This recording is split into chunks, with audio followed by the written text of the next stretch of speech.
اگر تم خامند ہو تو بیوی کے لیے رحمت بن جاؤ، بیوی ہو تو خامند کے لیے رحمت بن جاؤ، ایک دوسرے کو عزت دو، ہاتھ اٹھانا، گالیاں دینا، یہ کہاں کی انسانیت ہے؟ پھر ہمارا معاشرہ جوائنٹ فیملی سسٹم ہے، ساس ہو کر سسر ہو کر بچے اور بچی کی زندگی میں اتنا داخل ہو جانا کہ ان کی زندگی کو برباد کر دینا، یہ میرے پورے معاشرے کا ایک سلگتا ہوا، ایک جلتا ہوا، ایک دکھ دیتا ہوا، یہ ایک اتنا بڑا روگ ہے کہ میں کتنے ہی آنسو بہاؤں تو میں اس غم کا حق نہیں ادا کر سکتا جو ہر گھر میں لڑائی ہے۔ ساس اور سسر کا بے جا دخل بچی کی زندگی میں، اس نے گھروں کو آگ لگا دی ہے۔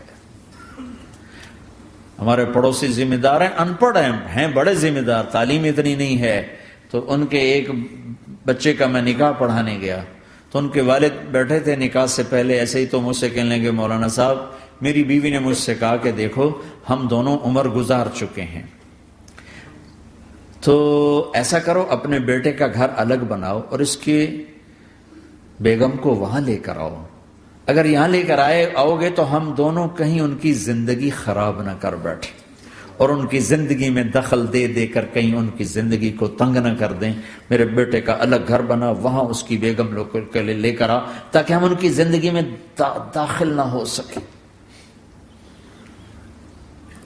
میں حیران ہو کر ان کو دیکھ رہا کہ ان پڑھ باپ، ان پڑھ ماں، اور اتنی اعلیٰ درجے کی بات۔ اب ہر آدمی میں یہ سخت نہیں کہ اپنے بیٹے کے لیے الگ گھر بنائے، یہ تو ہمت ہے کہ ان میں دخل دینا چھوڑ دے، کہ خامند سے زیادہ خامند کے ماں باپ اس کی بیوی پہ حق جتا رہے ہوں، یہ میرے نبی کی معاشرت نہیں ہے۔ میں دکھ سے کہہ رہا ہوں، آپ محسوس نہ فرمائیں، کوئی عورت ساس ہے تو محسوس نہ کرے، کوئی سسر بیٹھے محسوس نہ کریں، میں درد بھری فریاد کہہ رہا ہوں۔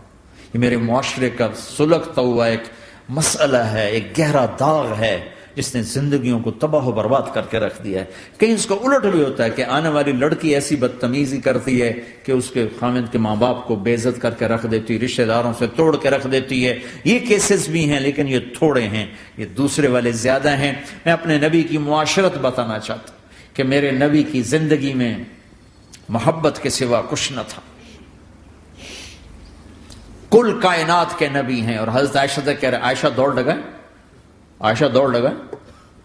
کوئی یہاں کہہ سکتا ہے، کوئی مولانا کہہ سکتا ہے بیوی سے آؤ بیگم دوڑ، تھوڑے کو تو گھر ہی نکل تھی دوڑنا کتنے، چلو پوڑیاں چڑھ دے رہا کرو، پوڑیاں چڑھو ہیں۔ عائشہ دوڑ لگائیں، کون کہہ رہے ہیں؟ دو جہان کے سردار عائشہ دوڑ لگائیں، تمہاری تو بزرگی فوت ہو جائے۔ تو آپ نے صحابہ سے کہا، ایک سفر سے واپس آ رہے، جاؤ بھائی سب آگے چلے جاؤ، وہ سارے آگے چلے گئے۔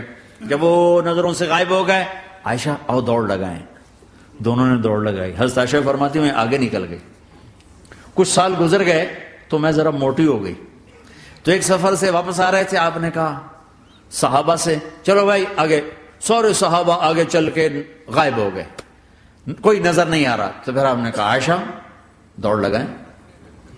میں کہا لگائیں، کہا ہم نے لگائی تو میں ذرا موٹی ہو گئی تھی، تو نبی آگے نکل گئے، تو پھر آپ نے فرمایا ہذہ بتلک، عائشہ آج میں نے اپنا بدلہ لے لیا، اس وقت تم جیت گئی تھی، آج میں جیت گیا۔ آپ نے نبی کی زندگی پڑھو اللہ کے واسطے کہ آپ نے گھر کیسے چلائے، کھانے کو کچھ نہیں اور بیویاں خوش ہیں، سلوک تھا نا، کھانے کو کچھ نہیں ہے، 2 مہینے چولہا نہیں جلتا ہے، لیکن بیویوں کو ایسی محبت تھی کہ وہ قربان ہوتی جا رہی، اور یہ سب کچھ دے کر گھروں میں آگ ہے، اس لیے کہ بول ٹھیک نہیں، نہ خامد کا بول ٹھیک ہے نہ بیوی کا بول ٹھیک ہے۔ اور عام طور پر زیادتی چونکہ مردوں کی طرف سے ہوتی، کبھی عورتوں کی طرف سے بھی ہوتی، میں تو دونوں کے لیے بات کر رہا ہوں۔ اس زبان کو میٹھا کرنا سیکھ لو، اگر اپنے گھروں کو چین سے سکھ سے بھرنا چاہتے ہو تو چیزوں سے نہیں آئے گا، تمہارے سلوک سے، بیہیویئر سے آئے گا۔ اپنے سلوک اچھے کرو، اپنے رویے اچھے کرو.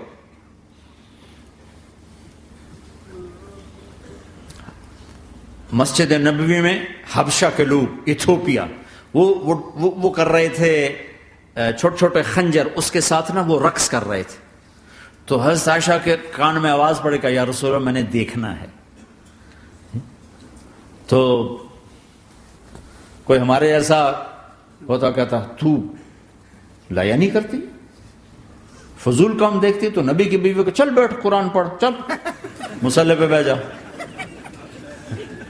چل تسبیح پڑھ. تجھے خیال کیسے آیا؟ دنیا میں دین مٹ رہا ہے، تمہیں خیال کیسے آیا کہ تو تماشا دیکھتی ہے؟ آپ نے کہا آؤ دیکھتے ہیں. خود آپ دروازے میں کھڑے ہو گئے اور عائشہ کو پیچھے کھڑا کر لیا.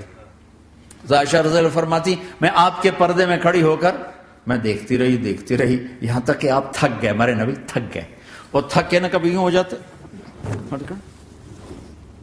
یوں ہو جاتے، ایک پاؤں کا سارا، پھر کہنے لگے عائشہ بس نہ کریں. میں نے کہا نہیں ابھی میرا دل نہیں بھرا. کہا اچھا ٹھیک ہے.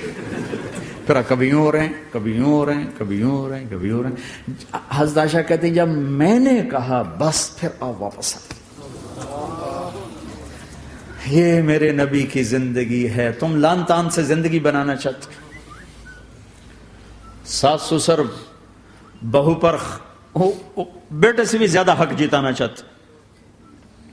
یہ عام معاشرے کی بات بتا رہا ہوں کہ بہت تباہی ہے. میں تو مسائل سن میں تو اب اس دفعہ یہ ارادہ ہے کہ اب میں فون چھوڑ دوں گا، نہیں رکھوں گا، کہ میرے اندر ہمت ہی نہیں رہی کہ میں گھروں کے مسائل، میرا کلیجہ پھٹنے کو ہو. ایسے ظلم ہیں، ایسے ظلم ہیں. ہمارا سسرالی معاشرہ بڑا ظالم ہے، بڑا ظالم. 99.99% ظلم ہے.